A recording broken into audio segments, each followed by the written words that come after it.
God led me to do it. I didn't want to do it. Okay? I knew our group would not be going, but I felt that I needed to be there. And I did need to be there. I boarded a plane in Charlotte. Finally ended up in the capital of the city of Santo Domingo around midnight. And the next morning at 7:30, I was on a bus full of strangers headed to a vacation Bible school an hour away.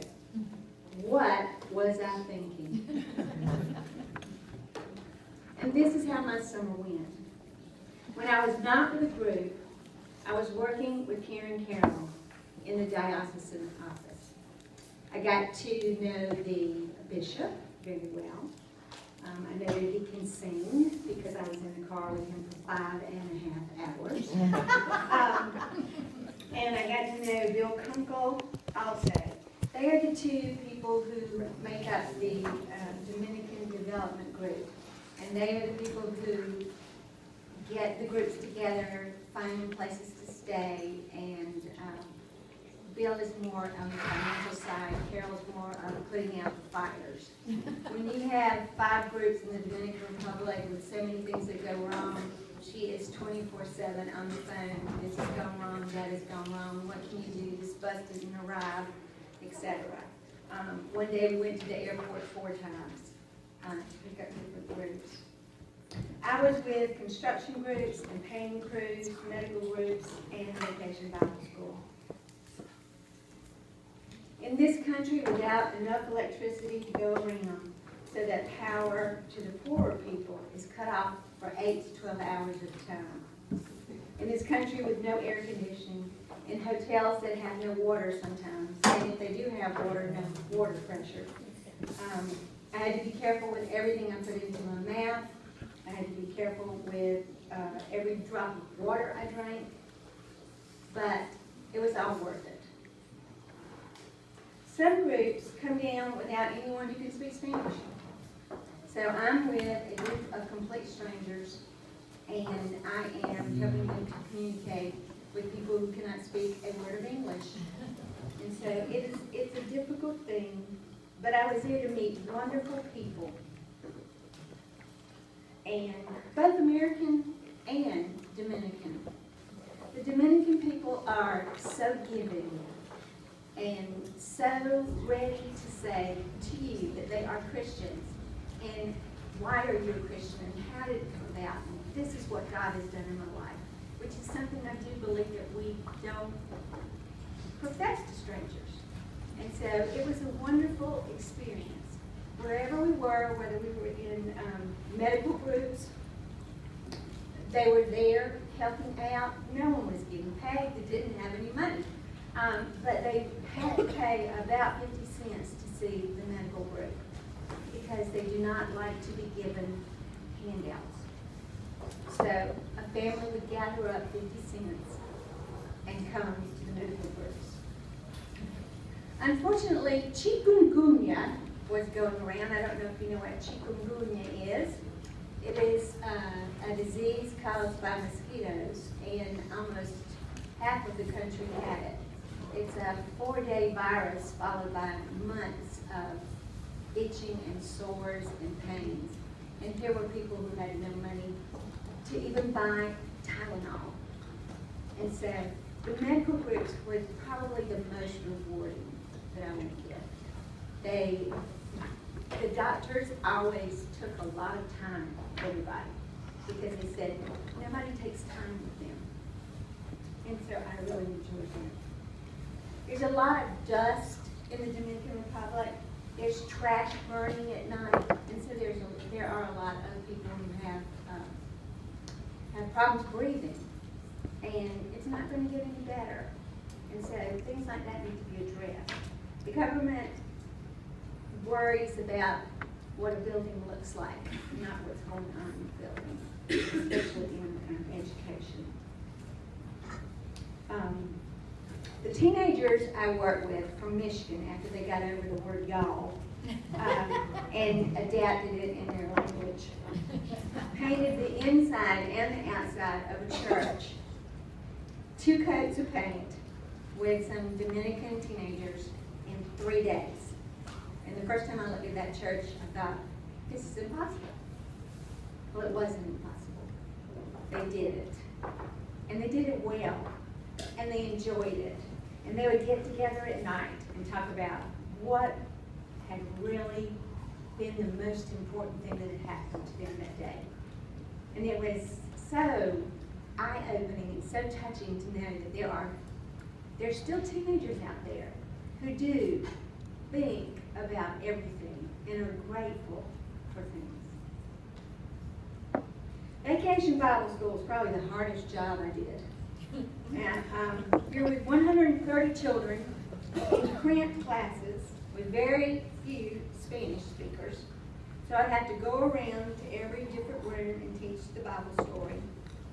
But the children were there to receive love, not only the love of God,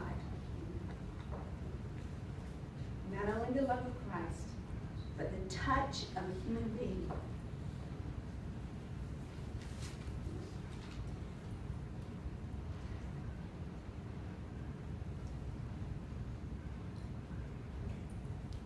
Fun.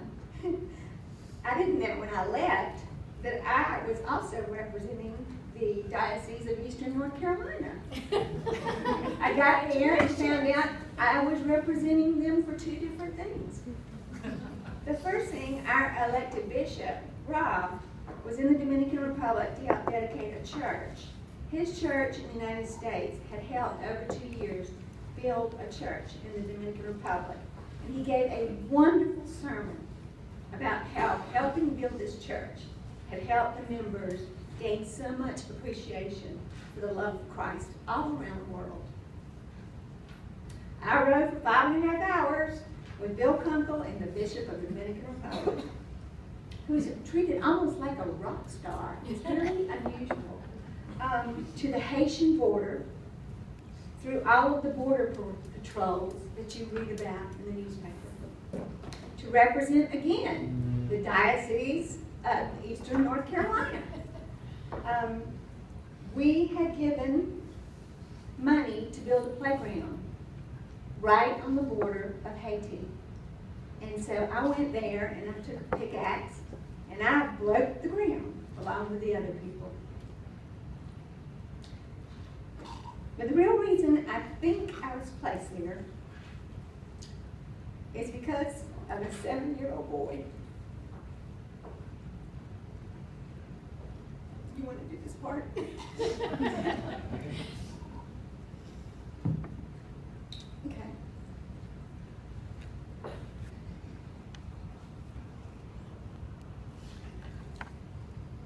Can you do that?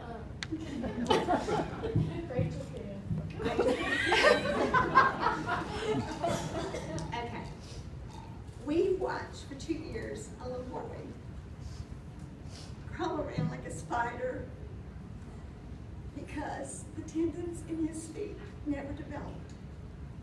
And I was in church one day, and it was an English service, and the priest said, "Would you like to stand up and tell what you're doing here?" And this man stood up and he said, "I work for CURE." CURE is a group of orthopedic surgeons that do for almost free surgery. And I thought, oh my gosh, here it is. We can get him here. I didn't know his name. So, John Sargent, bless him, we had taken pictures of all of them with their names. We found his picture. We found his name. We gathered up money.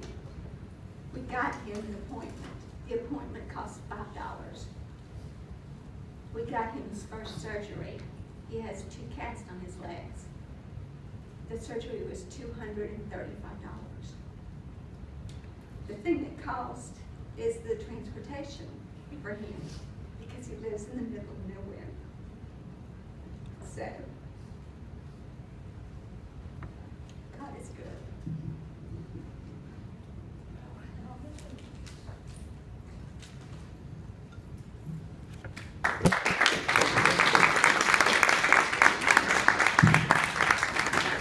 Maybe to supplement that story a little bit. We've known Alexander for a couple of years, and he was left by his mother. His mother left him when he was born because she knew she couldn't care for him. And we've been trying to find out in the last couple of years how we can improve this situation, because he's been ostracized from society. Even the other kids wouldn't have much to do with it. So your money, through what you contributed for the Taste of Hope and other things, has paid for his surgery. And I think he'll have another set of surgeries, and then he should be able to walk normal after. So it's amazing what God did. And we thank Donna for sharing her story, and also let you know that about 4 years ago, our diocese developed a companion diocese relationship with the Diocese of the Dominican Republic. It is the fastest growing diocese in the Episcopal Church. For 2 previous years, we sent a mission team to the Dominican Republic to this one little village where we go in Mosavi. We did not go this past summer. On Monday, October the 6th, we're having a gathering here with other churches to see about exploring a mission opportunity to continue that. So we will be going back next summer. If you'd like information and have not gone before, be sure to come to the October 6th gathering. Or if you have gone before and would like more information, please come and join us. All right, now the second part.